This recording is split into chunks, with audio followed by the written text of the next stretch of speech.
Welcome to Pittman and Friends Podcast. I am here today with my friend, Preeti Emrick, who is the Director of the Office of Emergency Management of Anne Arundel County. Yeah, hello. Hello. Welcome. Thank you. Let's start out with this. We're going to talk about you some. We're going to talk about what emergency management is and the kinds of emergencies, the kinds of things you have to think about so that we don't have to and plan for. But first, just give us a sense of your office and who works there and what they do.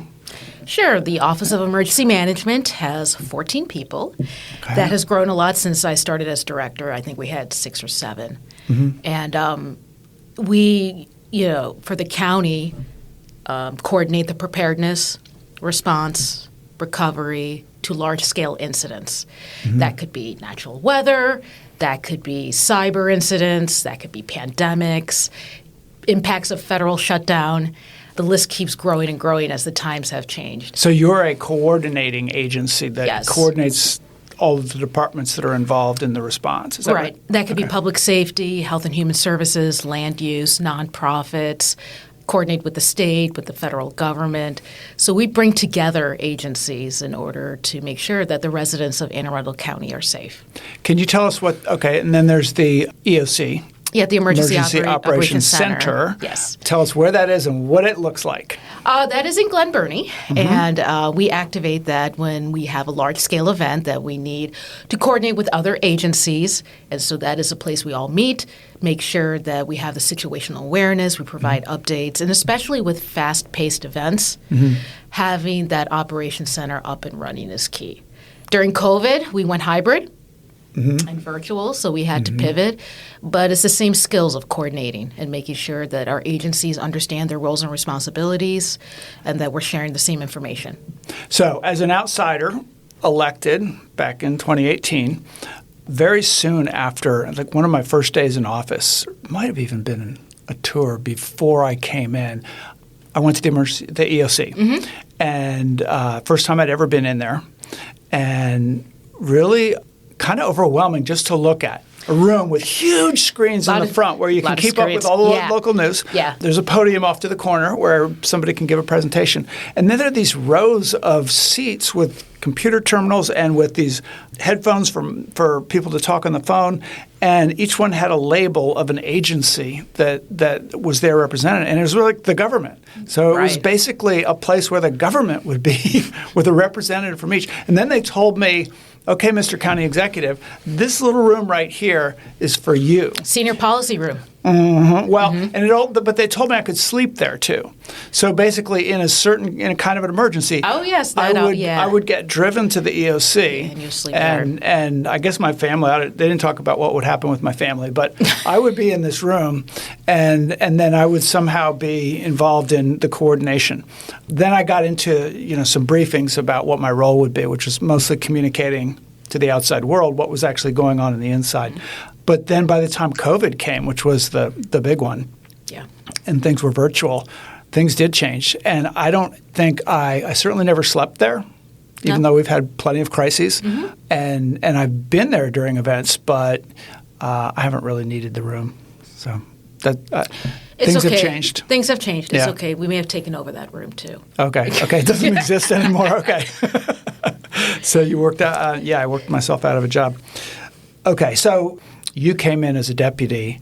I think your boss was stepping down, was retiring at the time, and we interviewed you. And you had a lot of big ideas, and you told us that this industry has changed, that emergency operations across the country has changed because the threats have changed. Can you first tell me a little bit about your background, how you ended up there in Anne Arundel County? As the deputy director? Yeah, that's interesting. So my parents immigrated. I'm starting way back. Okay. But this helps build up a little bit. Okay. All right? Yeah. Daughter of immigrants, grew up in Michigan. Okay. Immigrants from where? I'm sorry? Immigrants from where? India. Okay. So, I was expected to perhaps go a different way career-wise, but I really fell in love with policy. And so I came to D.C. for law school. Okay. And I went to law school, and I got out, and I practiced law, and I said, this is not for me. I really want to go back to policy work. And so there was a job opening at the University of Maryland Center for Health and Homeland Security. Was there a kind of policy you were interested in, or was there international policy? Okay. Yeah. Okay. I spent a lot of time studying international policy. All right. So I pivoted to Homeland Security policy. And a lot of Homeland Security is risk assessment is different than emergency management, but emergency management and Homeland Security work hand in hand in terms of disasters and intelligence and information gathering. Wow, this is bringing back stories from my father. Yeah.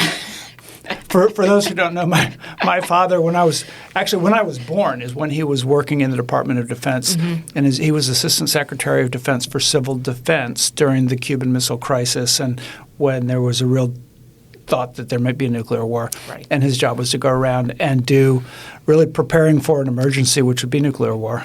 Emergency management, right? Yeah, bomb shelters and urban evacuation plans, yeah. Right. Okay. So Homeland Security is where you get that intelligence. Okay. Going around, preparing people, making sure they have those bomb shelters, that's emergency management. So again, working hand in hand. Yep. So I started in the D.C. Office of Homeland Security. And it just opened up a whole new world for me. I went in as a mass care planner. I worked on Obama's first inauguration. And I was like, this is cool. This is great. I want to continue in this field. So a lot of it is just experience, boots on the ground. Now there's, you can get a degree in emergency management. You can, there's masters and doctorates, all sorts of academic programs now. I never went through that. It was just learning on the job. And really paying attention to the changing times. I mean, your previous director was from a public safety background, which, again, we work with our public safety partners very well. Yep. But the times have changed and the crisis has changed. And so we have to really be open to what can impact our communities and how we respond to that. And you, I remember hearing that you worked in a hospital as an emergency. Yeah. What was the job there? Why do hospitals need people like you? No, emergency manager. It's still the emergency manager for healthcare. And that was probably one of the most enjoyable jobs I had. What was the hospital? It was University of Maryland Capital Region Health. Okay. Formerly Prince George's Hospital. Okay.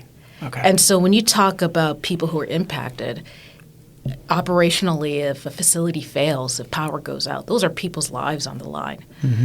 So it was really important to make sure you have the plans and people had an understanding of what they were supposed to do day to day. Yeah. Yeah. But that's when I realized that, emergency management is really a framework. I need to meet people where they are.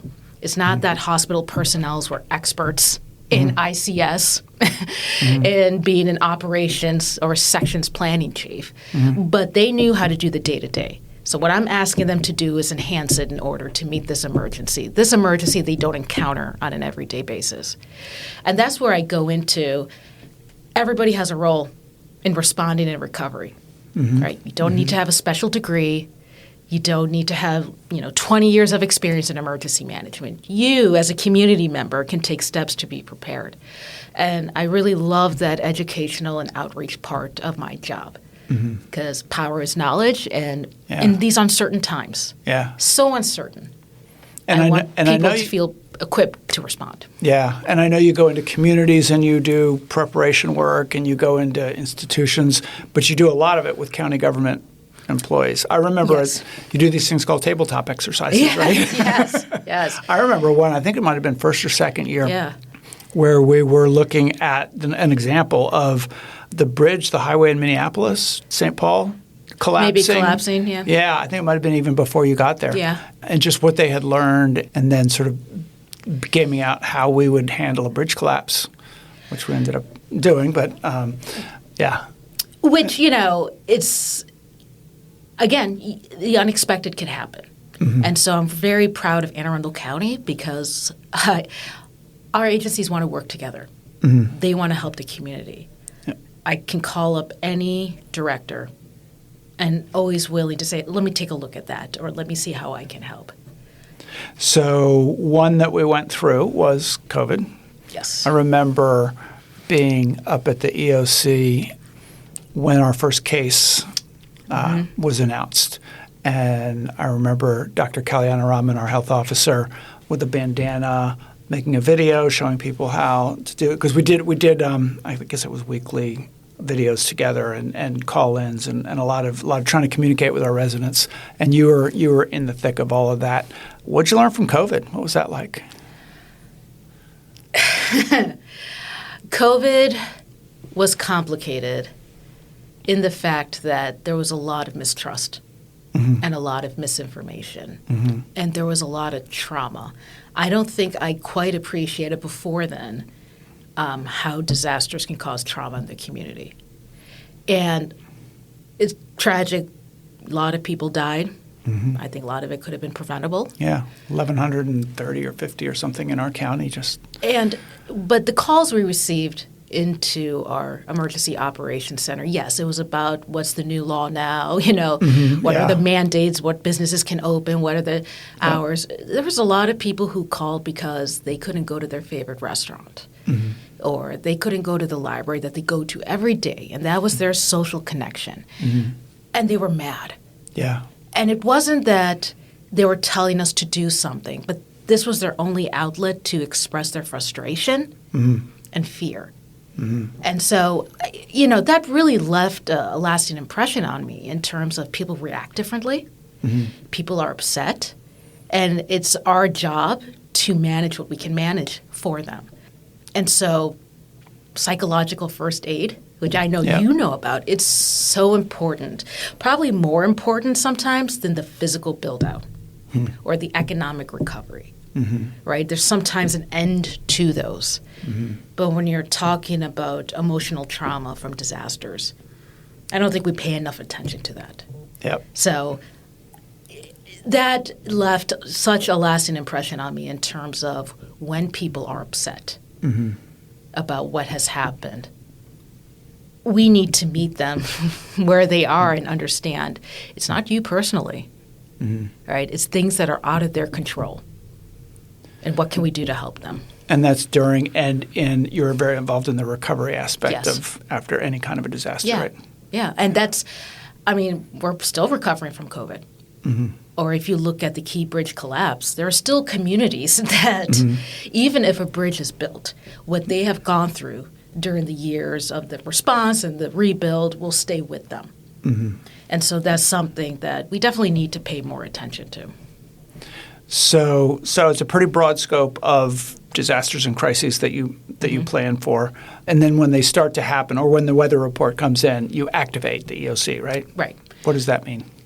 So calling upon the different agencies to make sure that, number one, they have the situational awareness of, hey, yes, let's use a storm as an example. There's a storm coming in. These are the possible impacts.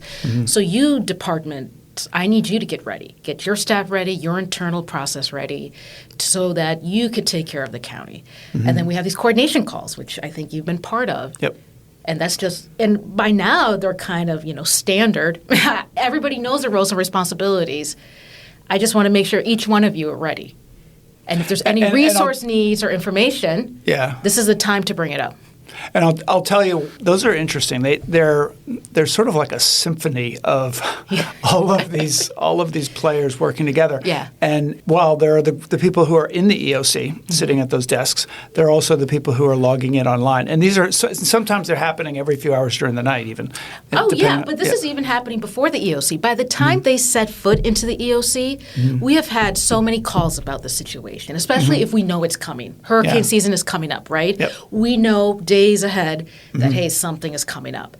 So those calls happen even before anybody sets foot into the Emergency Operations Center. Okay. Even before those briefings that we have every couple of hours to Yep. just assess the situation, what has changed, what is needed. Yeah. All that is And your just folks are getting information from state, federal, National Weather Service, Okay. American Red Cross. So at the same time we're doing that internally for county agencies, we are also meeting with the state. And we're meeting statewide to discuss the weather and what resources the state could offer us and what the federal government may be doing as well. So all that is happening at the same time so that by the time this Emergency Operations Center is running and open, we have so much wealth of information and an idea of what we need to do. And a lot of that is pre-staging materials, making sure that the personnel are ready, and so it's just pressing the button to execute. Yeah. And you basically open up like a great big Zoom meeting. Yes. And leave it open. And then that's you the have hybrid. That's the hybrid. That's the beauty of technology, which we should embrace. So anybody can log in at any point, and there's somebody there you can talk to. Exactly. And then there's somebody connected to every agency. And then during the reporting, you've got, why don't you list some of the agencies that usually have something to say in a weather event? Police, fire, DPW, especially with this recent winter storm, central services, because government needs to still run. DPW, Public Works, by the way. Oh, I should. Most people know that one by now. Central services, inspections and permits, our health and human services agencies, aging and disabilities, crisis response, health, mental health agency, Department of Social Services. Everybody has a role, and everybody knows their roles and responsibilities, because on blue sky days, we exercise, we train in our plans. Yep. Yeah. And people are designated to be their agency's liaison. Yes, and there's training year-round for those designasignees. Yeah. So we find out on those calls. I mean, you can look online now and see where roads are closed, and you can look in power outages and things, but find out about what calls for service there have been, what kinds of emergencies are being handled in various locations around the county. Exactly. And if we see a pattern. So, the tornado that hit us in 2021 in Arundel County, city of Annapolis, before the National Weather Service even did their survey of the area, we were able to map out the track of the tornado, because we just looked at the 911 calls and were able to map it out even before they went and did a survey. Yeah. So utilizing that kind of technology and the information we already have is key for us. Yep. I think one of the most important aspects of our emergency operations center is our call center, where we take calls from the public. And some of it is just, frustration about what's happened, and I just need somebody to talk to. Yeah. But there are people in need, and I'll give you an example for winter storm. That's the part where I think you are special, that instead of just being somebody who deals with all the agencies and all the mechanics of the response, it seems that you are very, very tuned into, and you were just talking about this, with the psychological first aid, with the way the people of this county are thinking about it and they react differently depending on their level of fear or their knowledge or their comfort or discomfort or anger. Right. And we have such a diverse county. And we have many different communities. We have vulnerable populations within those communities. And it's my mission to understand all those communities and what their needs might be, so that before a disaster hits and we know something is coming up, I can pinpoint the communities that will need extra resources or what they might be calling in about. And, again, COVID taught us a lot in terms of, yes, it was a pandemic, but the vulnerable communities suffered a lot, with food insecurity, unemployment. So people who didn't have a doctor. People didn't have a doctor. When you take away the day-to-day net, the safety net that people have, and that's what disasters do, right? They take away that safety net. Yeah. You really have to think about how vulnerable communities will be sustained, how they will survive. Yeah. And that's one of the things that sometimes is missing from emergency management. Right? We're so focused on the response. We removed that tree, right, from that peninsula. Yeah. But do we ever think about those who need to get home to pick up their kids or for childcare or who have medical needs? And so let's focus on that, because I know we know how to remove a tree. Right? But how do we deal with some of the human factors surrounding it? In addition to all the agencies that work with you, you have some nonprofits and you have volunteers too. Tell us about what that is, and CERT. CERT, fantastic. Anne Arundel County has one of the best CERT teams in the state, and I'm not being biased when I say that.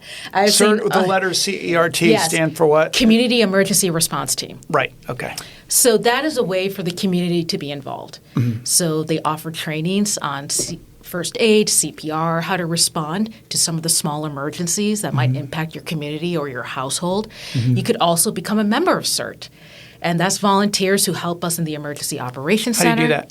Go to AAACERT.org. CERT. Okay. CERT, yep, and you can sign up there for a training. All right. And then from there, be involved in part of their roster and help out our county, help out their community. So you mentioned that you'll actually go into communities and meet with community groups and help them start thinking. You told me about one community meeting you went to in Shadyside recently, which is South County, close to the water or on the water, depending on where people live, been real vulnerable in sea level rise. What was that like, and what were people's concerns? Oh, flooding. Everyday flooding. It rains, it floods. And what can we do for the community? And the community is well versed in terms of what happens when there are big events, and especially with some of the storms that have come in. But we really need to focus on the day-to-day sustainability and resiliency of that land. And so we met along with our Department of Public Works, the Resilience Authority, to talk about projects. But sometimes projects take time, right, in order to make the land more resilient. So what can they do now to be prepared, right? How can they evacuate? What are some of the triggers you should see? What do you need to do if you have to shelter in place? What do you need in order to do that? And so that's kind of the start. This is only the start of the conversation, right? Okay. And especially with the different communities that live in the peninsula, is one way in, one way out. Yep. So take lots of peninsulas in the county, a lot of peninsulas in the county, and to heed our warnings. When we say to get out is for your safety. Yep. And so making sure that don't worry about the food in your freezer. People want to stay to protect their houses. Your lives are more important. And so talking about that a little bit, but again, the day-to-day flooding that occurs and what we can do about it. Okay. And that's something nationwide, we really need to hone in on. Yeah. Because 50 years from now, I can't tell you what's going to happen to some of these land areas. And so if we don't act now, it's only going to get worse. Yeah. So you have close coordination with the Resilience Authority as they're doing. They're planning for what projects are top priority. Absolutely. Okay. To protect the infrastructure and the people. Okay. And as you were talking about that, I remembered. I was thinking how cool your job is, and how exciting and diverse the work is. I mean, how many different. But you had a summer camp. Yes. For young women. Yes. Who might be interested in getting into the field. Tell us what that is. Heroes on the Horizon, a free week-long camp that focuses on emergency management, public safety, and leadership training. And we have expanded it in the last 3 years. We now have visits planned for D.C. Some of the federal agencies have opened the doors. Please visit us. They want to make sure to empower young women. Did you start that? Was it your idea? So I can't take all the credit for it. Okay. It was started by the Institute for Inclusion and Diversity in Emergency Management. Okay. It was called the Hurricane Camp. Hurricane Camp. We're one of the few in the county that actually runs it. As in Hurricane? Yes. Okay. But we're one of the few in the country that do it Yeah. week long. We're the only one in Maryland. I've seen people it. are always, thank you for the compliment. Yeah. I mean, the young women that are there, high school age mostly, right? High school age that are so smart. Yeah, so smart. And so you can look in their eyes and the questions that they ask why people get into this field. It's like if you want to help people, you want to be there in the most important moments and you want to be part of protecting people. Protecting people and exposing them to the many different programs in the county, gun safety, 911 operations, search and rescue, canine demonstrations.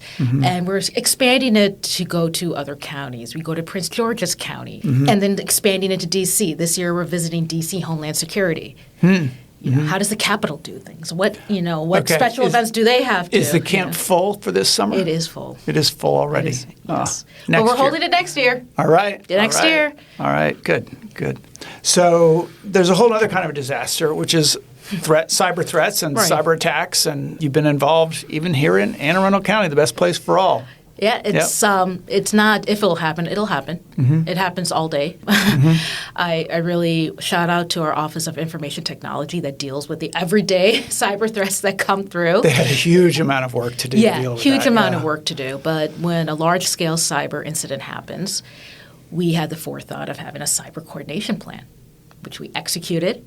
And we even did that before the state mandated it because part of emergency management is responding to what you have now, but is also thinking ahead of what threats are coming down the line. Yep. And so cyber was a big one, and There's always a disconnect sometimes between emergency response and information technology, and I was determined to bridge that gap. Yep. And we did, and then something happened. Yeah. And we were able to respond effectively because we had that plan and we exercised on that plan. Yeah, yeah. So you've I remember during COVID we were having to do things like identify sites for people to go to be quarantined. I remember the images from China and New York and Italy. Yeah. We were preparing for the worst, and you were very involved in that, preparing for that. And you mentioned that when basic social safety nets are taken away, whether it's loss of power or whether it's loss of a program, that becomes an emergency, and you all have to respond. So you were very involved in the recovery work for, and still are, I guess, on COVID, and had an interagency group. So then as they started threatening to cut people off Medicaid, the federal government, and to take SNAP benefits away, social safety net programs, we talked about needing an interagency response. We needed to plan for loss of grants. We needed to plan for loss of programs for our residents. I call it the Federal Disaster Preparedness and Recovery Work Group. We set aside money in a budget, unallocated money, and then we go to you and the team with proposals for spending that money to protect people from some of those impacts. Is that really emergency management? Some people would say no. Mm-hmm. That's something that social services can take care of. Mm-hmm. I tend to think that the skills that we use for coordination and preparedness will serve in any situation. Mm-hmm. Mm-hmm. I call it also maintaining social resiliency. Okay. Social resiliency is just as important as, again, physical resiliency, environmental resiliency. It's also saving lives. It's saving lives, yes, in a way, right? Yep. It's a little different than what traditional public safety does. Emergency management is often lumped into public safety, which is fine. Yeah. Okay. I tend to see ourselves as crisis managers, whether it's a public safety, environmental, health and human services kind of role. You've even gotten involved when large apartment buildings had no heat and it was 100 and whatever degrees and people, no air conditioning. No air conditioning, yes. Yeah, you've activated for that. Yeah. To coordinate the interagency response. To do wellness checks. Mm-hmm. Mm-hmm. And to open up overnight cooling centers because people needed a place to sleep and to cool down. It was very hot. Yeah, yeah. We can't do this without our partners. Right. Your 15 people aren't going to do all that work. No, 14 to 15 people are not, right? I had to thank my team. They're incredible. We're small and mighty. Yep. But it's the partners that also are invested in the safety of people and also are willing to help. Well, I like to, for that situation at the apartments, Office of Transportation had a cooling bus there all day. Yeah. But you called them. I called them. Yep. But you know what? You knew who to call. That takes personnel. Yep. That takes money. And it wasn't a no. It was a, let me see what we can do. Yep. Well, and that is why we're lucky to have a strong emergency management team. And I know you were just at the council presenting your budget. We presented a budget proposal, and the council reviews it, and they hear from all the agencies. And you were literally just there right before we taped this. It's going to be next Tuesday, so it'll have been last week by the time you all hear this. And I trust that the council members support what you do. It's important to everybody. It is, and I'm lucky to have the support of the administration, of the council. The expansion of what we do. Couldn't have been possible without your support, but we like to pay that forward. Right. Making sure that Anne Arundel County is kept safe in all situations. Yeah. Okay, this is a bit of a downer, but last thing, I shouldn't just end with a downer. I should end with a uplifting, but I do want to, maybe we'll do something at the very end uplifting, but yes.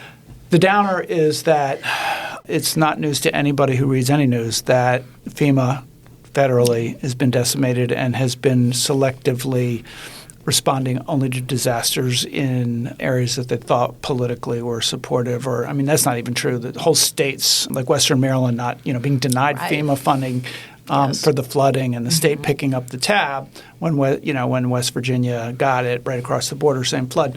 But our state and local disaster preparedness people thinking about the loss of federal support. I know FEMA has been the agency. Like the core of the they pay for everything, right? And disasters generally in the past. So what do we do now when they won't pay? Well, I don't know if you remember, Steuart, the first time that we met in terms of vertical reports. You remember we had vertical reports? Yep.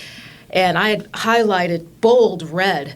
Here are staff members that are in grant funding. Yeah. And the time is going to come when we're not going to have grant funding. Right. And it'll really serve Anne Arundel County well if we have some merit positions. Yeah. So that we can maintain operations. People paid for out of the county budget as opposed to Yes. somebody else's budget. Yes. Yep. You took that advice seriously. Yeah. And you made sure that there were positions Right. that were funded by the operating budget. Yep. So now we're at a crisis where FEMA, we don't know what's happening to FEMA. Right. And so we have a lot of locals and state officials that are now scrambling. What do we do? Yep. It takes investment. And that's hard to do at this point because everything is impacted, right? Right. You have healthcare that's impacted. You have SNAP that's impacted. Right. Safety nets that are falling apart left and right. Right. But it's always important to remember when something does happen, having that investment behind it saves you so much time and money when recovery happens. Being resilient beforehand saves you into time in the response, saves you money in the recovery. Yep. Yep. And so what we're doing now is something I am the chair of the emergency management affiliate for MACO, the Maryland Association of Counties. Okay. So And- all the counties in Maryland. Yep. All the counties. And so we've been advocating legislative change, creating the State Disaster Recovery Fund so that we have a state fund when emergencies happen and the federal government can't come through. We have some money Right. that would go to local emergencies. Got it. That was the fund that helped Western Maryland. Right. That is the only fund Yep. that helped Western Maryland. Yep. Yep. When the federal government said no, twice, Yep. to a disaster declaration. Yeah. We need to keep building upon that. Okay. One of the bills that passed the session at the state was a climate change, homeowners insurance, and emergency management study bill. So there is going to be a work group that gathers over the next year and a half to study resiliency in the state, what the insurance industry looks like, what emergency management and the role it plays in there, but also the impact on climate change on all of that, Okay. and the pathways that the state can move forward in making sure that Okay. all of those industries work for people.